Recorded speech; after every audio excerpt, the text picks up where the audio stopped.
नमस्कार छात्रों, Eklavya online classes में आपका स्वागत है। आशा है आप अच्छे होंगे, स्वस्थ होंगे, बिल्कुल मस्त होंगे और अपनी पढ़ाई बेहतरीन तरीके से कर रहे होंगे। तो चलते हैं, बिना देरी के शुरू करते हैं। आज का टॉपिक्स वर्ग दशम के संस्कृत का दूसरा अध्याय पाटलिपुत्र वैभवम है, जो एग्जाम में बहुत ही महत्वपूर्ण है। इनसे बहुत सारे प्रश्न पूछे जाते हैं।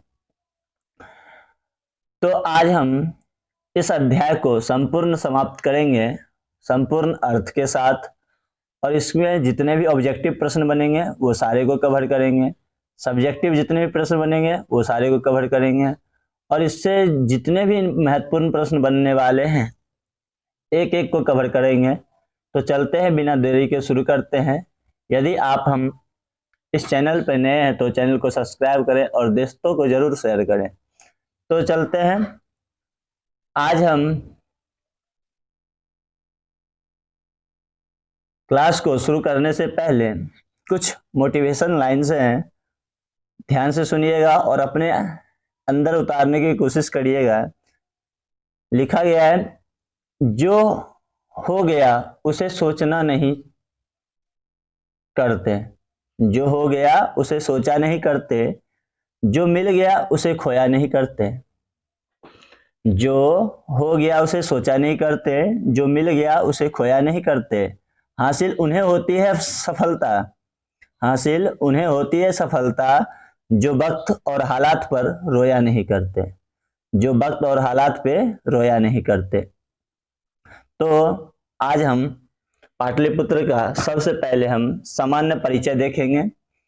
सामान्य परिचय के बारे में हम अध्ययन करेंगे, तब हम अध्याय के बारे में पढ़ेंगे। और हमारा सामान्य परिचय भी बहुत ही महत्वपूर्ण है, जो एग्जाम में बार बार इनसे बहुत सारे प्रश्न बनते हैं। तो सबसे पहले लिखा क्या गया है देखेंगे। बिहारस्य राजधानी नगरम पाटलिपुत्रम सर्वेषु कालेषु महत्वधारयति, अस्य इतिहासे सार्धसहस्र द्विवर्ष परिमिति वर्तते। यानी कहने का मतलब है कि बिहार की जो राजधानी है पाटलिपुत्र सभी कालों में महत्व धारण करते आ रही है। और बोला गया है इसका इतिहास सार्धसहस्र द्विवर्षम परिमिते वर्तते, यानी इसका इतिहास 2500 वर्ष पुराना माना गया है। और आगे लिखा गया है, अत्र धार्मिक क्षेत्रे, राजनीतिक क्षेत्रे, उद्योग क्षेत्रे च विशेष क्षेत्र विशेषण ध्यानाकर्षणम। यानी कहने का मतलब है यहाँ पे धार्मिक क्षेत्र भी हैं, राजनीतिक क्षेत्र भी हैं, उद्योग क्षेत्र भी हैं, विशेष रूप से ध्यानाकर्षण। यानी पटना में जो है धार्मिक क्षेत्र, राजनीतिक क्षेत्र, उद्योग क्षेत्र और विशेष क्षेत्र ध्यान मुख्य रूप से ध्यानाकर्षण है। और आगे लिखा है, विदेशिका यात्रिनी मेगास्थनीज फाइयान वेन्स्यांग इतिंगस्यांग प्रभृत्या पाटलिपुत्र वर्ण स्व स्मरणेशु चक्रु। यानी बोला गया है कि यहाँ पे बहुत सारे ऐसे विदेशी यात्री आए थे जो कुछ इस प्रकार थे, मेगास्थनीज थे, फाहियान थे, वेन्स्यांग थे, इतिंगसंग थे, जो पटना के बारे में अपने अपने ग्रंथों में लिखा है। और यहाँ पे आगे लिखा है, पाठे अस्मिन पाटलिपुत्र वैभवम सामान्य परिचय वर्तते। और इस पाठ में पाटलिपुत्र का समान परिचय वर्णन किया गया है। तो इसको हम पुनः एक बार अर्थ के साथ देखेंगे और कोशिश करिएगा आप भी सबको हिंदी में अर्थ के साथ नोट करके घर में एक दो बार रिवीजन कर लेने का। तो लिखा है, इसका जो अभी हम बताए थे, ये जो पढ़े थे, इनका संपूर्ण अर्थ यहाँ पे लिखा गया है। बिहार साम्राज्य की राजधानी पाटलिपुत्र का हर समय महत्व रहा है। इसका इतिहास करीब 2500 साल पुराना, यानी 2500 साल पुराना माना गया है।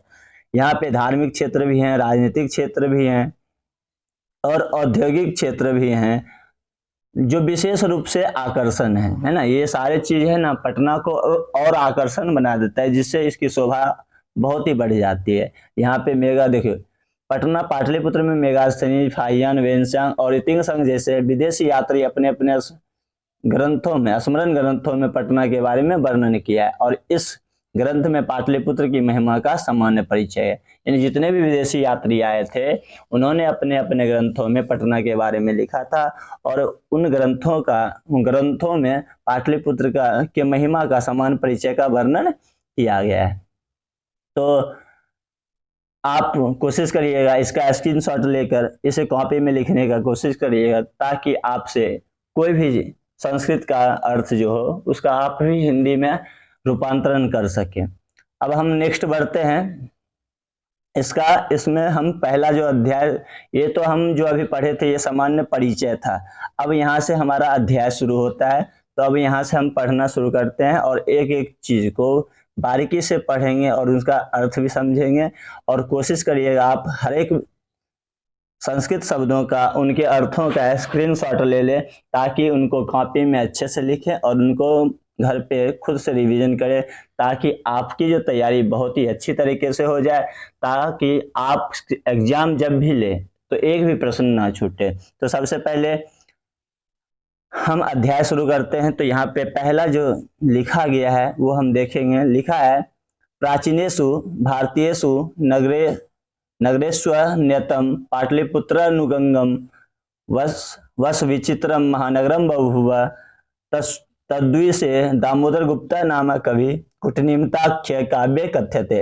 कहने का मतलब इनका अर्थ ये हुआ कि प्राचीन भारतीय नगरों में एक पाटलिपुत्र गंगा नदी के किनारे अवस्थित है। यहाँ पे लिखा है, प्राचीनेषु भारतीयेषु नगरेष्वतम पाटलिपुत्रानुगंगम वसुधि महानगर बहुवम। यानी प्राचीन काल से ही भारतीय नगरों में, है ना, पाटलिपुत्र जो था वो नदी, गंगा नदी के किनारे अवस्थित एक महानगर था।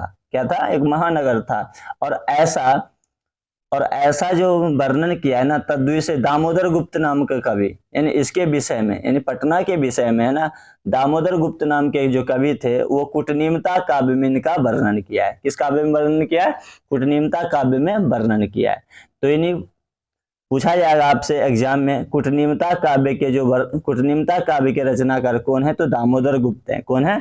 दामोदर गुप्त हैं। और ये कुटनिमता काव्य में दामोदर गुप्त ने पटना के बारे में लिखा है कि पटना जो है वो गंगा नदी के किनारे बसा हुआ है। आपसे ये भी पूछा जा सकता है कि किसने कहा कि पटना जो है गंगा नदी के किनारे बसा है और यह किस काव्य में लिखा गया है? तो कुटनिमता काव्य में लिखा गया और ये दामोदर गुप्त ने ऐसा वर्णन किया है। तो इसका भी आप स्क्रीनशॉट ले लीजिएगा। हम अब आगे बढ़ते हैं। नेक्स्ट है, और कवि दामोदर गुप्त ने ही अपने काव्य में लिखा है, अस्ति महितल तिलकम सरस्वती कुल गृहम महानगरम नामना पाटलिपुत्रम परिभूता पुरंदरम स्थानम। इनका अर्थ हम नीचे लिख दिए हैं ताकि आप भी आसानी से पढ़ सके और समझ सके, और अपने दोस्तों को भी, कोई भी यदि आपसे पूछे तो आप उनको भी समझा सके। तो यहाँ पे लिखा, अस्ति महितल तिलकम सरस्वती कुल गृहम महानगरम, यानी जो पृथ्वी की बात की गई है, पृथ्वी के तिलक भूत विद्वानों का कुलगृह इंद्रालय को भी, इंद्रालय यानी इंद्र की नगरी यानी स्वर्ग को भी जीतने वाला पाटलिपुत्र नगर नाम का एक नगर है। यानी बोला गया है जो पृथ्वी के तिलक के समान है ना, विद्वानों का कुलगृह, यह जो है पृथ्वी के यानी पटना का वर्णन किया गया है कि यह विद्वानों का कुलगृह है। और यह पटना जो नगर है ना, वो इंद्र की नगरी इंद्रालय यानी स्वर्ग, इंद्र की नगरी इंद्रालय यानी स्वर्ग के समान जो नगर है वो पटना नगर है। कौन नगर है? पटना नगर है, जिसे हम पाटलिपुत्र के नाम से जानते हैं। तो आपसे पूछा जाएगा, इंद्र की नगरी स्वर्ग के समान किस नगर को कहा गया है? तो पाटलिपुत्र नाम के नगर को कहा गया है जो स्वर्ग के समान है। और यहाँ पे आपसे पूछा जाएगा कि किसने कहा कि ये पाटलिपुत्र जो होता है वह स्वर्ग की नगरी इंद्र के समान है? तो यहाँ पे अभी जस्ट बताए थे, कौन है? कवि दामोदर गुप्त। कौन है? कवि दामोदर गुप्त हैं। अब नेक्स्ट हम देखेंगे। नेक्स्ट यहाँ पे लिखा गया है, अब यहाँ से अध्याय शुरू होते हैं। तो देखेंगे यहाँ पे लिखा है, इतिहास सूर्यते यत गंगा तीरे बुद्ध काले पाटलिग्राम स्थित आसीत। यानी इतिहास में सुना गया है या सुना जाता है या कहा गया है कि गंगा नदी के किनारे बुद्ध काल के समय में, गंगा नदी के किनारे बुद्ध काल में यहाँ पे बोला गया है गंगा जो नदी है वो बुद्ध जब है ना, इतिहास में कहा गया है, देखिए यहाँ पे हिंदी लिखा गया है, इतिहास से ही कहा जाता है कि बुद्ध के समय में, किसके समय में, बुद्ध के समय में गंगा नदी के किनारे पाटलीग्राम अवस्थित था। यानी इतिहास में कहा गया है कि गंगा नदी के किनारे पाटलिपुत्र बसा हुआ है, यह बुद्ध काल से ही है। अब आगे लिखा है यत्र च भगवान बुद्ध बहुकृत समागत तेन कथित मासित यद ग्रामेभ्य महानगरम भविष्यति किंतु कलस्य अग्निदाह जलपुरेश च भयात सर्वदा क्रांत भविष्यति कलांतर पाटलीग्राम एवं पाटलिपुत्रमिति कथित। यहाँ पे बोला गया है कि भगवान बुद्ध ने यहाँ पे बहुत दिनों तक रहे थे, समागत लिए थे, क्या लिए थे, समागत लिए थे, और यहाँ पे पाटलिपुत्र के बारे में भविष्यवाणी भी किए थे। क्या किए थे, भविष्यवाणी किए थे और कहे थे, क्या कहे थे, देख सकते हैं आप भी देख सके, आप समझ सकते हैं, यहाँ पे महानगर होगा। भगवान बुद्ध ने भविष्यवाणी किए थे कि यह, उन्होंने कहा था यह नगर महानगर होगा, क्या होगा, महानगर होगा, लेकिन कलह आग और बाढ़ से हमेशा घिरा रहेगा, यानी घिरा रहेगा या पीड़ित रहेगा।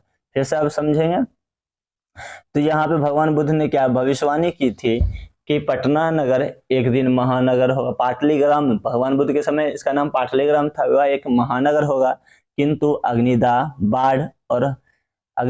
बाढ़ और कलह से हमेशा क्या रहेगा, पीड़ित रहेगा, और यह आगे चलकर महानगर होगा। अब फिर आगे देखेंगे, आगे क्या लिखा है, चंद्रगुप्त मौर्य काले अस्य नगरस्य शोभा रक्षावस्था च अत्युत्कृष्टा सिद्धित यूनान राजदूत मेगास्थनी स्वस्मरणेषु निरूपति अस्य नगरस्य वैभवं प्रदर्शनी अशोका समय संतुरा समृद्ध। यानी बोला गया है कि चंद्रगुप्त मौर्य के समय में यह नगर की शोभा तथा रक्षा व्यवस्था अत्यंत क्या थी, उत्कृष्ट थी, ऐसा यूनान के राजदूत मेगास्थनीज ने अपने ग्रंथ में वर्णन किया है। और बोला गया है कि यह नगर का वैभव या प्रियदर्शनी अशोक के समय में संतुरा समृद्ध हुआ, यानी समृद्ध हुआ। जब यहाँ पे पूछा जाएगा चंद्रगुप्त मौर्य के समय में रक्षा व्यवस्था कैसी थी, उत्कृष्ट थी, और यहाँ यह जो नगर है पटना नगर वो किसके समय में समृद्ध हुआ था, तो अशोक के समय में समृद्ध हुआ। यहाँ पे इनका हिंदी भी वर्णन कर दिए हैं, आप स्क्रीनशॉट लेकर इनको लिख सकते हैं और इनका रिवीजन कर सकते हैं। यहाँ पे अभी जस्ट बताए थे चंद्रगुप्त मौर्य के समय में इसकी नगर की रक्षा तथा शोभा तथा रक्षा व्यवस्था अत्यंत उत्कृष्ट थी, यानी अत्यंत उत्तम थी। और यह बात यूनान के राजदूत मेगास्थनीज अपने यात्रा वृत्तांत, यूनान के राजदूत मेगास्थनीज ने एक काव्य लिखा था, यात्रा वृत्तांत भ्रमण के लिए आया था, तो उन्होंने अपने काव्य में वर्णन किया था और बोला गया यह नगर का वैभव प्रियदर्शी अशोक के समय में अधिक समृद्ध हुआ, यानी अशोक के समय में यह पटना नगर अधिक समृद्ध हुआ। अब हम आगे बढ़ेंगे, आगे लिखा गया है बहुकालम पाटलिपुत्र से प्राचीन सरस्वती परंपरा प्रवृत्त इति राजशेखर स्वकाव्य मीमांसा नाम के कवि शिक्षा प्रमुख ग्रंथे सादरा स्मृति। यानी कहने का मतलब है, इसका अर्थ नीचे लिया गया, पाटलिपुत्र की विद्वता परंपरा प्राचीन काल से ही चलती आ रही है, ऐसा राजशेखर ने अपने काव्य मीमांसा नामक कवि शिक्षा प्रस्तुत में सादर स्मरण किया है। कहने का मतलब है, फिर से आप समझिएगा कि बहुकालम पाटलिपुत्र से प्राचीन सरस्वती परंपरा प्रवर्तित, यानी बोला गया बहुत प्राचीन काल से है ना, पाटलिपुत्र जो है ना वो सरस्वती के परंपरा को मानते हुए आ रहे हैं। किस परंपरा को मानते आ रहे हैं, सरस्वती परंपरा को, क्योंकि यहाँ पे बहुत सारे विद्वान ही लोग आते थे, जैसे विदेशों के लोग जितने भी आए थे सभी विद्वान हो गए थे, इसलिए इन्होंने इसको सरस्वती के कुलगुरु के समान माना है। कौन, राजशेखर ने। और यह बोला गया है कि ऐसा है ना, राजशेखर अपने काव्य में लिखा, उस काव्य का नाम क्या था, काव्य मीमांसा। क्या नाम था, काव्य मीमांसा। आपसे पूछा जाएगा काव्य मीमांसा के रचनाकार कौन है, तो क्या बोलेंगे, राजशेखर। कौन है, राजशेखर हैं। और पूछा जाएगा काव्य मीमांसा में किस चीज का वर्णन किया गया है, तो बोलेंगे काव्य मीमांसा में यह वर्णन किया कि पाटलिपुत्र जो है वो प्राचीन काल से ही विद्वानों का घर रहा है। क्या रहा है, सरस्वती की परंपरा को मानते हुए रहे। पाटलिपुत्र है ना, प्राचीन काल से सरस्वती परंपरा को मानते हुए आ रहा है, ऐसा यूनान के ऐसा राजशेखर ने कहा है, और इन्होंने अपने काव्य मीमांसा में कहा। इन्होंने एक काव्य की रचना की जिसका नाम था काव्य मीमांसा, उसमें ऐसा वर्णन किया है। चलते हैं, अब आगे बढ़ते हैं, इसका भी स्क्रीनशॉट ले लीजिएगा। अब आगे बढ़ते हैं, लिखा है अत्रोप वर्ष वर्षा भी पानी पिंगल व्याडी वर रुचि पतंजलि यह परीक्षिता ख्याति मुप जगमु। यानी बोला गया, इसका अर्थ है यहाँ यानी पाटलिपुत्र में वर्षों वर्षों तक पानी पिंगल व्याड़ी बरुचि पतंजलि परीक्षित होते हुए प्रसिद्धि को प्राप्त किए। यानी कहने का मतलब है यहाँ पे वर्षों वर्ष तक बहुत सारे ऐसे विद्वान आए, जैसे में नाम क्या थे देख सकते हैं, पाणिनि नाम था, पिंगल नाम था, व्याड़ी वररुचि पतंजलि, और यहीं पे सारे विद्वान है ना पढ़ लिख कर परीक्षित हुए, और यह पढ़ लिख कर क्या हो गए, प्रसिद्ध हो गए। क्या हो गए, प्रसिद्ध हो गए, और इनका नाम संसार में सभी के बीचों जाना जाने लगा। अब आगे बढ़ते हैं, ये भी समझ गए होंगे। अब आगे बढ़ते हैं, लिखा है कतिपयेषु प्राचीन संस्कृत ग्रंथेषु पुराणादिषु पाटलिपुत्र से नामांतर पुष्पुर कुसुमपुर व प्राप्त है। यानी बोला गया है संस्कृत के प्राचीन ग्रंथों में पुराणों में पाटलिपुत्र का नाम, किसका नाम, पाटलिपुत्र का नाम पुष्पपुर और कुसुमपुर पाया गया है। क्या पाया गया है, पुष्पपुर और कुसुमपुर पाया गया है। यहाँ पे देख सकते हैं प्राचीन संस्कृत के ग्रंथों में पटना का जो नाम है, पाटलिपुत्र का जो नाम था वो पुष्पपुर और कुसुमपुर प्राप्त हुआ है। और बोला गया है अननेन ज्ञाते यत् नगरस्य समीपे पुष्पानां बहुलमुत्पादनम भवति स्म।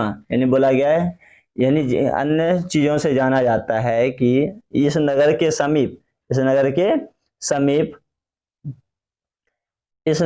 समीप जो है बहुत सारे पुष्पों की खेती की जाती थी, और सबसे ज्यादा पुष्पों की खेती की जाती थी, इसलिए इसका नाम पुष्पपुर या कुसुमपुर प्राप्त हुआ है। और बोला गया है पाटलिपुत्र मिति शब्देपि पाटला पुष्पानाम पुतलिका रचना मिश्रित प्रचलिता। बोला गया पाटलिपुत्र जो है ना शब्द, वो पाटलिपुत्र शब्द जो है पाटल पुष्पानाम पुतलिका रचना मिश्रित प्रचलिता, यानी पाटलिपुत्र जो है ना वो पाटल नाम के पुष्पों से, किस नाम के पुष्पों से, पाटल नाम के पुष्पों से प्रचलित हुआ। यानी पाटल का मतलब होता है गुलाब, और पुष्प मतलब फूल। गुलाब के फूलों की खेती है ना यहाँ पे ज्यादा की जाती थी। किस फूल की, गुलाब के फूलों की खेती ज्यादा की जाती थी, इसलिए इसका नाम पाटलिपुत्र पड़ा। अब आगे लिखा गया है शरद काले नगरे अस्मिन् कौमुदी महोत्सव इति महाना समारोह गुप्त वंश शासन काले अति प्रचलिता तत्र सर्वे जना आनंद अभून संप्रति दुर्गा पूजा वासरे तरदृश्य एवं समारोह दृश्यते। यानी कहा गया है कि गुप्त शरद काल में, किस काल में, शरद काल में इस नगर में कौमुदी महोत्सव मनाया जाता था। किस समय में, शरद काल में इस शहर में, यानी इस शहर यानी पटना में यानी पाटलिपुत्र में कौमुदी महोत्सव मनाया जाता था शरद समय में। और उस समय का जो राजा हुआ करता था, वो कौमुदी महोत्सव जो हुआ करता था वो गुप्त वंश के शासन काल में प्रचलित था। किसके काल में प्रचलित था, गुप्त वंश के शासन काल में प्रचलित था। लिखा है तत्र सर्वे जना आनंद अभुवन, यानी सभी जना उस समय क्या थे, आनंद अभुवन थे। और बोला गया है और आजकल संप्रति मतलब आजकल दुर्गा पूजा वासरे दृश्य एवं समारोह दृश्य थे, और आजकल जो है दुर्गा पूजा में ऐसा दृश्य देखने को मिलता है। इसका देखिए हिंदी अर्थ है, इसका स्क्रीनशॉट ले लीजिएगा। इन हिंदी अर्थ को हम समझा दिए हैं, फिर भी एक बार पढ़ के आप सबों को सुना देते हैं। लिखा गया है कुछ संस्कृत पुस्तकों में पुराणों में पाटलिपुत्र का दूसरा नाम पुष्पपुर या कुसुमपुर मिलता है। इससे ज्ञात होता है कि इस नगर के समीप पुष्पों का उत्पादन अधिक होता है। ये हम समझा चुके हैं, फिर भी एक बार रिपीट कर रहे हैं। आगे लिखा गया है कि पाटलिपुत्र यह शब्द पाटल पुष्प यानी पाटल पुष्प की पंखुड़ियों के आश्रय से लेकर प्रचलित हुआ है। यानी पाटल पुष्प का मतलब हम बता चुके हैं गुलाब का फूल, गुलाब के फूल की पंखुड़ियों की आश्रय लेकर क्या हुआ, प्रचलित हुआ है। और बोला गया है शरद काल में इस नगर में कौमुदी महोत्सव नाम का एक समारोह होता था। वो गुप्त वंश के शासन काल में होता था। किस वंश के शासन काल में? गुप्त वंश के शासन काल में। इसमें सभी लोग आनंद मग्न होते थे। और आजकल ऐसा दृश्य दुर्गा पूजा में देखने को मिलता है। पूछा जाएगा कौमुदी महोत्सव के जैसा दृश्य कौन से पूजा में देखने को मिलता है? दुर्गा पूजा में देखने को मिलता है। पूछा जाएगा कौमुदी महोत्सव किस वंश के शासन काल में मनाया जाता था? गुप्त वंश के शासन काल में मनाया जाता था। और ये पूछा जाए कौमुदी महोत्सव किस समय होता था? तो शरद काल में होता था। कब कब होता था? शरद काल में होता था। अब नेक्स्ट है इनको भी नोट कर लीजिएगा। अब आगे बढ़ते हैं। लिखा है काल चक्रवासाद यद्यपि मध्यकाले पाटलिपुत्र वर्ष सहस्त्र परिमिता जीर्णा भूता तस्य संकेता अनेकेषु साहित्य ग्रंथेषु मुद्रा राक्षस लभ्यते। मुगल वंश काले अस्य नगरस्य समुद्धारो जाता। अंगला शासन काले च पाटलिपुत्रस्य संतुरा विकासो जाति। नगरमिदं मध्यकाले एव पट्टनेति नाम्ना प्रसिद्ध भागात् अयं च पतनमिति शब्द निर्गतः। नगरस्य पालिका देवी पटन देवी अद्यापि पूज्यते। देखिए इसका अर्थ यह होता है काल चक्रवशाद यद्यपि मध्यकाले पाटलिपुत्र वर्ष सहस्त्र परिमित, यानी इसका अर्थ यहाँ पे समझिएगा समय परिवर्तन के कारण यद्यपि मध्यकाल में पाटलिपुत्र हजार वर्ष तक लगभग जीर्णात अर्थात श्रीहीनता में रहा। यानी कहने का मतलब है जब समय परिवर्तन हुआ, समय परिवर्तन के कारण यह पाटलिपुत्र जो है वो मध्यकाल में, किस काल में? मध्यकाल में लगभग हजार वर्ष तक जीर्णात रहा। यानी श्रीहीनता यानी सब कुछ की तंगी, बहुत सारे समस्या, बहुत सारे प्रॉब्लम जितने भी थे ना, जिसमें आर्थिक कमजोरी, दयनीय स्थिति थी इस जिले की। लेकिन आगे की बात है यह धीरे धीरे क्या हुआ? समुद्धार हुआ, क्योंकि बहुत सारे राजा आए और जिसके राजा उनका क्या किया? विकास किया और ये जीर्णात से यानी श्रीहीनता से यह दूर हो गया। और लिखा गया इसका संकेत अनेक साहित्य ग्रंथ मुद्रा राक्षस में मिलता है। आपसे पूछा जाएगा मुद्रा राक्षस के रचनाकार कौन होता है? तो विशाखा दत्त होता है। ऐसा एग्जाम में तो पूछा नहीं गया है, लेकिन आपसे पूछा जाए तो आप जरूर जवाब दें कि मुद्रा राक्षस के जो लेखक है वो कौन है? विशाखा दत्त है। अब आगे लिखा है आपके सिलेबस में तो ये नहीं बताया गया कि मुद्रा राक्षस के रचनाकार कौन है, फिर भी आपको बता दिए विशाखा दत्त है। आप भी नोट कर लीजिएगा मुद्रा राक्षस के रचनाकार कौन होते हैं? विशाखा दत्त है। अब आगे लिखा है मुगल वंश के शासनकाल में इस नगर का पुनरुद्धार हुआ। अंग्रेजों के शासनकाल में पाटलिपुत्र का अच्छा विकास हुआ। मध्यकाल से इस नगर का नाम प्रसिद्ध हो गया। यह शब्द पतन शब्द से निर्गत हुआ। आज भी नगर की पालिका देवी पटन देवी पूजती है। यानी कहने का मतलब है कि मध्यकाल में ना पटना जो नगर प्रसिद्ध हो गया था, यह पतन शब्द से निर्गत हुआ और आज यह नगर है ना पटन देवी के नाम से पूजा जाता है। किस देवी के नाम से? पटन देवी। आपसे पूछा जाएगा कि नगर की पालिका देवी कौन थी? तो क्या बोलिएगा? पटन देवी। नगर की पालिका देवी कौन है? पटन देवी है। पटना की है ना नगर की पालिका देवी जो थी पटन देवी थी। अब हम आगे बढ़ते हैं। लिखा है संप्रति पाटलिपुत्र अति विशालम वर्तते बिहारस्य राजधानी। बोला गया संप्रति मतलब आजकल पाटलिपुत्र जो है वो बिहार की राजधानी, विशाल राजधानी बन गया। बिहार की विशाल राजधानी कौन बन गया है? पाटलिपुत्र। बोला गया अनुदिनम नगरस्य विस्तारः भवति, और अनुदिनम मतलब दिन पे दिन यह नगर का विस्तार होता जा रहा है। और लिखा गया है अश्योत्तरस्य दिशा गंगा नदी प्रवहती, यानी इसके उत्तर दिशा में यानी पाटलिपुत्र के उत्तर दिशा में गंगा नदी बहती है। लिखा है तस्य उपरा गांधी सेतु निर्माण एशिया महादेश दीर्घतम सेतु किंच रेलियाना सेतु निमीयमानो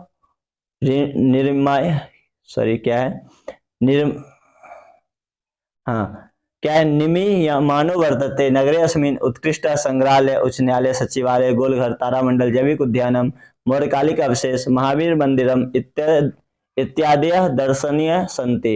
यहाँ पे थोड़ा सा टाइपिंग में मिस्टेक है, यहाँ पे इत्यादि होगा, ठीक है। तो यहाँ पे बोला गया है कि पटना के है ना, पटना के उत्तर दिशा में गंगा नदी प्रवाहित होती है। कौन सी दिशा में? उत्तर दिशा में गंगा नदी प्रवाहित होती है। और बोला है गंगा नदी के ऊपर गांधी सेतु पुल बना है, जो एशिया महादेश का सबसे बड़ा सेतु पुल है। और बोला गया है इस नगर का जो उत्कृष्ट जो चीज है, दर्शनीय स्थल है, वो कौन कौन है? संग्रहालय, उच्च न्यायालय, सचिवालय, गोलघर, तारामंडल, जैविक उद्यान, मोरकाली का अवशेष और महावीर मंदिर यहाँ के दर्शनीय स्थल है। पूछा जाए आप सबसे पटना के दर्शनीय स्थल कौन कौन से हैं, तो आप बोलिएगा संग्रहालय, उच्च न्यायालय, सचिवालय, गोलघर, तारामंडल, जैविक उद्यान, मोरकाली का अवशेष, महावीर मंदिर इत्यादि। ये सारे के सारे क्या है? पटना के दर्शनीय स्थल है। और आगे लिखा है प्राचीन पटना नगरे सिख संप्रदाय पूजनीय स्थल दशम गुरु गुरु गोविंद से जन्म स्थान गुरुद्वारेति नामना प्रसिद्ध वर्तते तत्र देशस्य तीर्थानि दर्शनीयमन्ति। बोला गया है कि पटना प्राचीन पटना नगर जो है सिख संप्रदाय का पूजनीय स्थल है।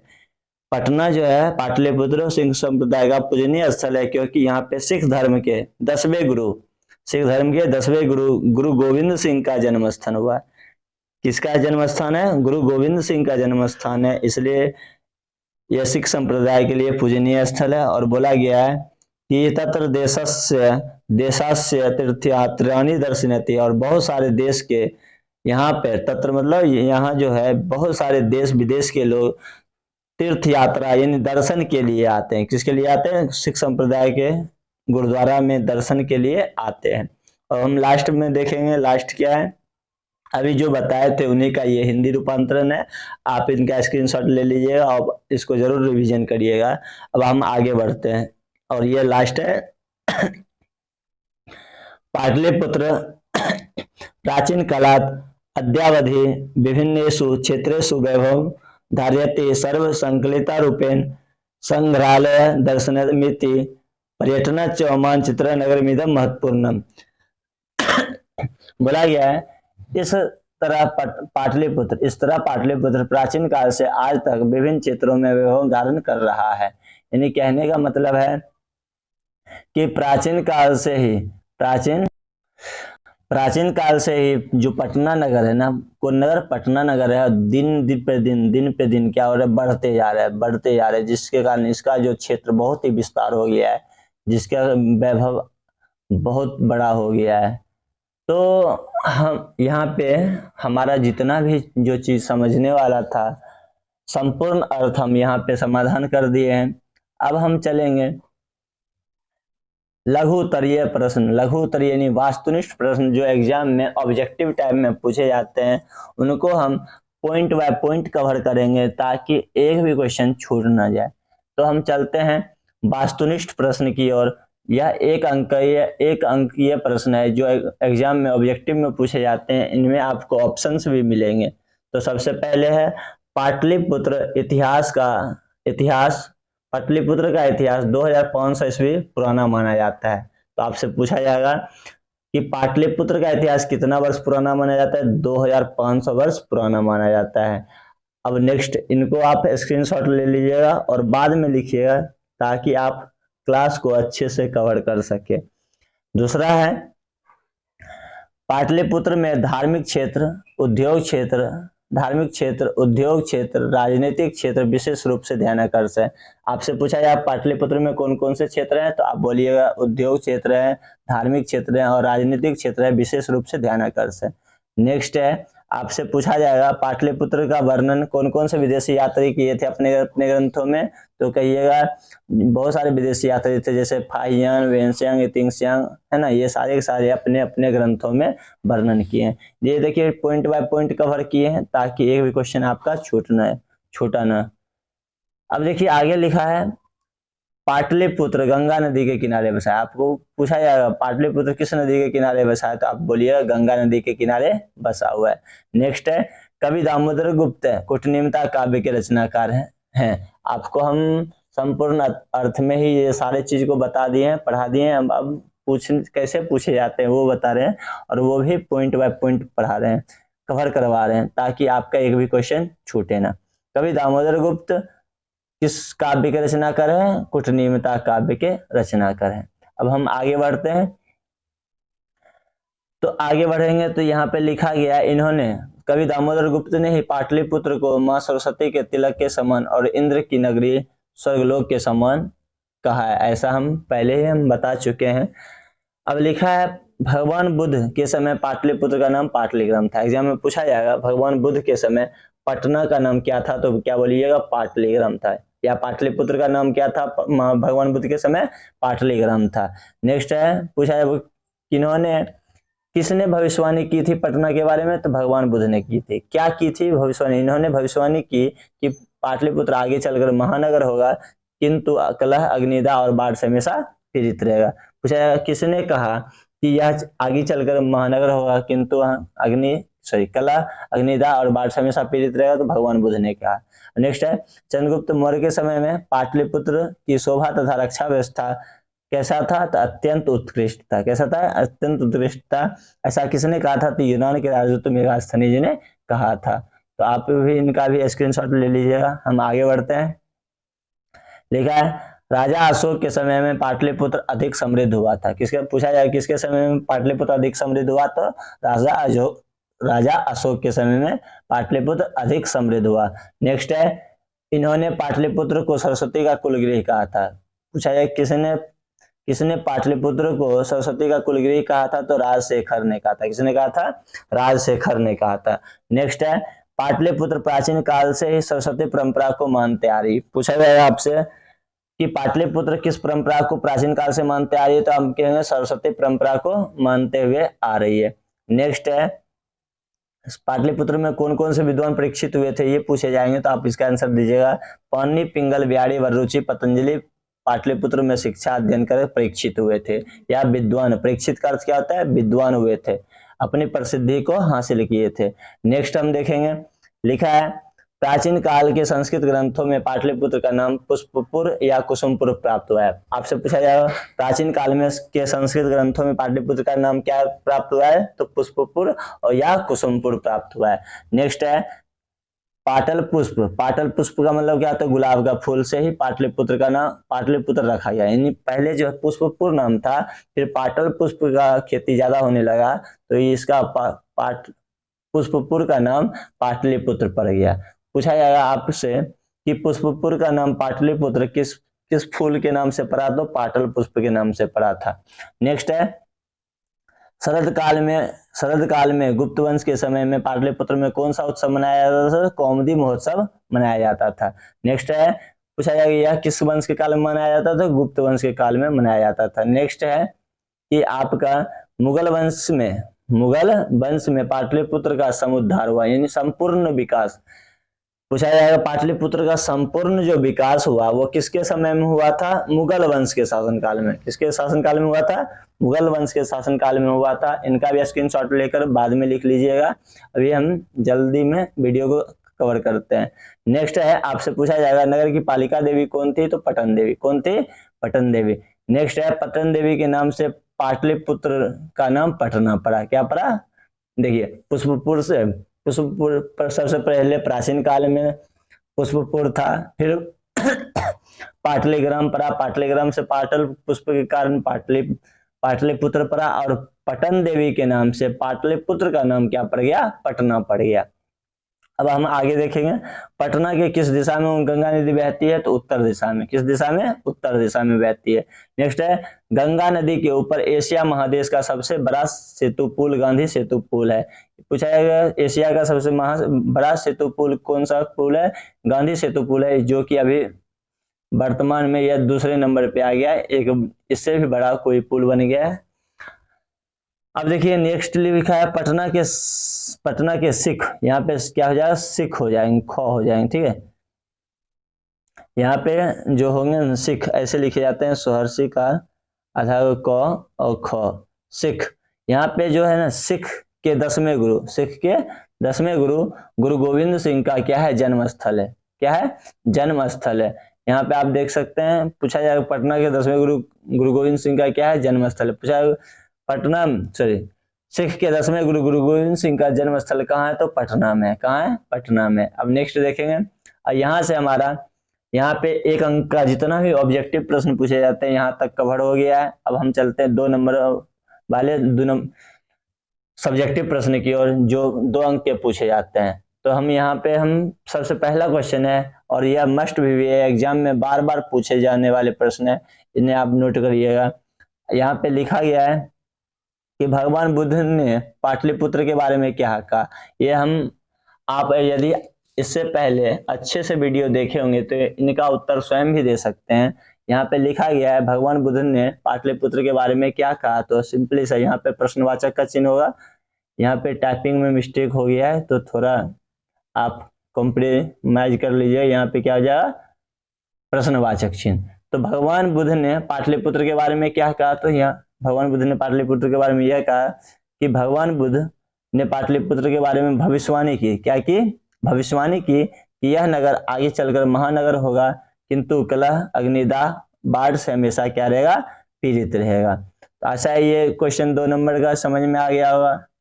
और कोशिश करिएगा सभी प्रश्नों के उत्तर अपने शब्दों में दे, क्योंकि एग्जाम में भी एग्जाम में भी क्वेश्चन पे लिखे जाते हैं कि परीक्षार्थी अपने प्रश्नों का उत्तर यथासंभव शब्दों में दे।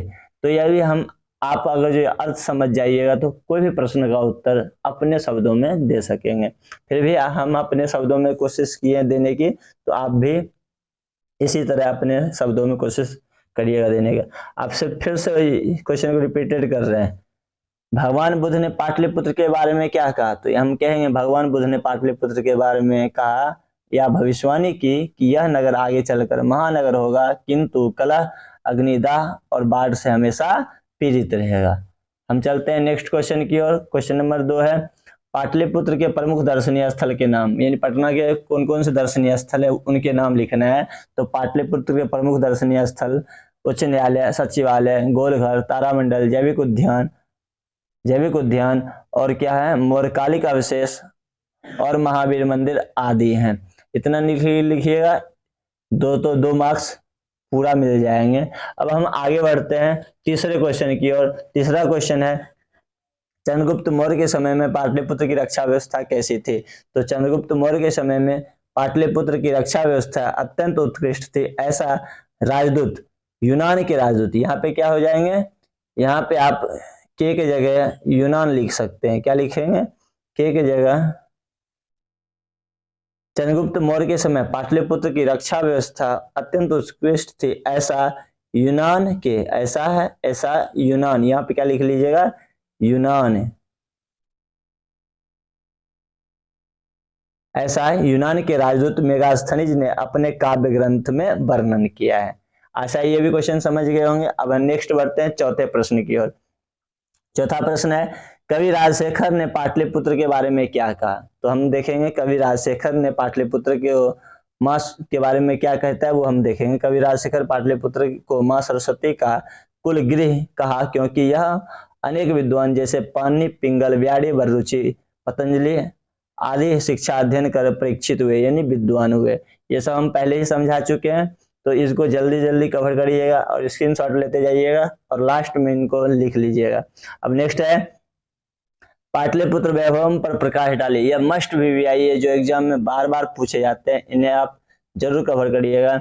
यहाँ पे पूछा गया है पाटलिपुत्र वैभव पर प्रकाश डाले, तो यहाँ पे देखेंगे पाटलिपुत्र वैभव पर क्या है। तो हम जितना भी पाटलिपुत्र के बारे में जितना भी चीज पढ़े हैं उनको संक्षेप में लिखने का कोशिश करेंगे। तो यहाँ पे लिखा है पाटलिपुत्र बिहार की राजधानी है, इसका नाम प्राचीन में पुष्पपुर या कुसुमपुर था। भगवान बुद्ध ने पाटलिपुत्र के बारे में भविष्यवाणी की, यह नगर आगे चलकर महानगर होगा, और अभी है ही। यह पहले जो पाटना था ना, बहुत ही जीर्ण था, बहुत ही लिखा थे जीर्ण था, यानी यहाँ पे बहुत गांव के टाइप का था, इतना शहरी इलाका नहीं था। लेकिन यह दिन पे दिन क्या हो गया, बढ़ते गया, और भगवान बुद्ध की जो है ना भविष्यवाणी वो सत्य हो गई। और लिखा है पाटलिपुत्र में गुप्त वंश के समय में कौमुदी महोत्सव मनाया जाता था, और यहाँ पे प्रमुख दर्शनीय स्थल भी हैं, जैसे उच्च न्यायालय, संग्रहालय, गोलघर, चिड़ियाघर आदि। और यहाँ सिख धर्म के 10वें गुरु गोविंद सिंह का जन्म स्थल है। ये हमारा हो गया पाटलिपुत्र वैभव पर प्रकाश हो गया। अब हम नेक्स्ट बढ़ेंगे। छठा प्रश्न है, प्राचीन काल से ही पाटलिपुत्र नगर के रूप में कैसे प्रसिद्ध है। यानी कहने का मतलब है प्राचीन काल से है ना पाटलिपुत्र नगर कैसे प्रसिद्ध है, ये इनके हम उत्तर देना है। तो कहेंगे प्राचीन काल से पाटलिपुत्र नगर के रूप में धीरे धीरे प्रसिद्ध हुआ। यानी ये एक अचानक से प्रसिद्ध नहीं हुआ, ये दिन पे दिन बढ़ता गया। जैसे बहुत सारे राजा आए तो उस नगर की धीरे धीरे व्यवस्था को सुधार लाते गया और यह धीरे धीरे क्या हो गया, प्रसिद्ध हो गया। अब आगे लिखा है प्राचीन काल में इसका नाम पुष्पपुर या कुसुमपुर था। प्राचीन काल में इसका नाम क्या था, पुष्पपुर या कुसुमपुर था, क्योंकि यहाँ पे अधिक पुष्पों का उत्पादन किया जाता था। और बाद में अनेकों शासक द्वारा, अभी जस्ट बताए थे बहुत सारे ऐसे राजा थे वो पटना में नगर शासन किए थे, उन्हीं शासकों द्वारा, उन्हीं राजाओं के द्वारा यह नगर अत्यंत उत्कृष्ट हुआ, क्योंकि वह अपने नगर का क्या किया, विकास किया। जब भी नगर का विकास होगा तो वो नगर उत्कृष्ट हो जाएगा, अच्छा बन जाएगा, जिससे पाटलिपुत्र नगर के रूप में प्रसिद्ध हो गया। यानी बहुत सारे जो राजा आए थे ना, उनका जो विकास किया, इसी कारण पटना को जो अपनी राजधानी बनाई थी, जिसके कारण क्या हुआ, ये जो पाटलिपुत्र जो है वो प्रसिद्ध हो गया और यह एक महानगर बन गया। अब देखते हैं नेक्स्ट क्वेश्चन। नेक्स्ट क्वेश्चन यहाँ पे हमारा ये जितना भी क्वेश्चन था सारे टॉपिक्स को कवर किए, ऑब्जेक्टिव, सब्जेक्टिव और संपूर्ण अर्थ। तो उम्मीद है कि आपको ये वीडियो बहुत ही अच्छा लगा होगा। और अच्छा, यदि आपको बहुत अच्छा लगा हो तो इन सारे क्वेश्चनों को लिखिएगा, कवर करिएगा, ताकि एग्जाम में आप 95 प्लस करें। और यहाँ पे यदि आपको वीडियो अच्छा लगा तो लाइक करिएगा और सब्सक्राइब करिएगा और अपने दोस्तों को भी शेयर करिएगा। तो हम चलते हैं, आज के लिए इतना ही। अब हम मिल लेंगे नेक्स्ट तीसरे वीडियो आलस कथा में, उसमें भी सारे संपूर्ण अर्थ के साथ ऑब्जेक्टिव सब्जेक्टिव सारे प्रश्नों का सॉल्यूशन उनमें भी डालेंगे। तो चलते हैं, आज के लिए इतना ही, धन्यवाद।